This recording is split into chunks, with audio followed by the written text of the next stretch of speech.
ఉన్నాడు రా బిల్డప్ బాబాయ్ అని ఆడు వచ్చాడంటే పెద్ద తలనొప్పి. ఈ న్యాయంలో ఇన్ని దినాల్లో అన్నదమ్ములు కలిసి ఉంటారు ఊర్లోనా. ఇప్పుడు ఆస్తుల విషయానికి వచ్చేసరికి శత్రువులు అయిపోయారు రా న్యాయంలో.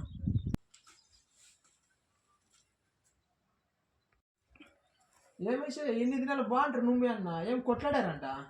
ఏం లేదేసే మొన్న ఆస్తుల కోసం కొట్టాడేమే అప్పటి నుంచి మా ఆయన మాట్లాడవాడు నాతోకి.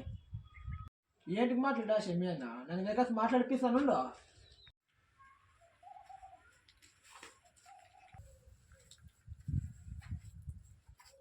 మీ తమ్ముడు నీకు అర్ధం ఎకరా ఎక్కువ పడితే ఎట్లా చేద్దామా? మాట్లాడుతున్నావురా? అర్ధం ఎకరా ఏమలే ఎకరా కూడా ఇస్తాను. వాడు బాగుండాలనే కదా చిన్నప్పటి నుండి చదివించింది.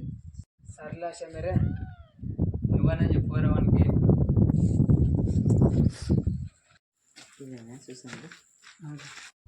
కాదలే మీ అన్న నిన్ను చదివించాడంటే ఏమమ్మ చేశాడంట. మీ అన్న కోసం నువ్వేం చేసినాగలే. అదే కూడా అంత మాట అన్నలే అడుగుతాను ఉండలే.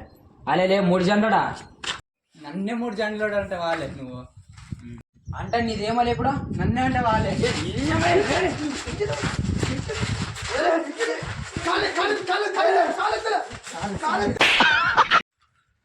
నాలాగా అన్నదమ్ములను విడదీయడానికి ఎంతో మంది ఉంటారు. వాళ్ళు మాటలు వినుకోకుండా అన్నదమ్ములు ఆస్తుల కోసం విడిపోకండి.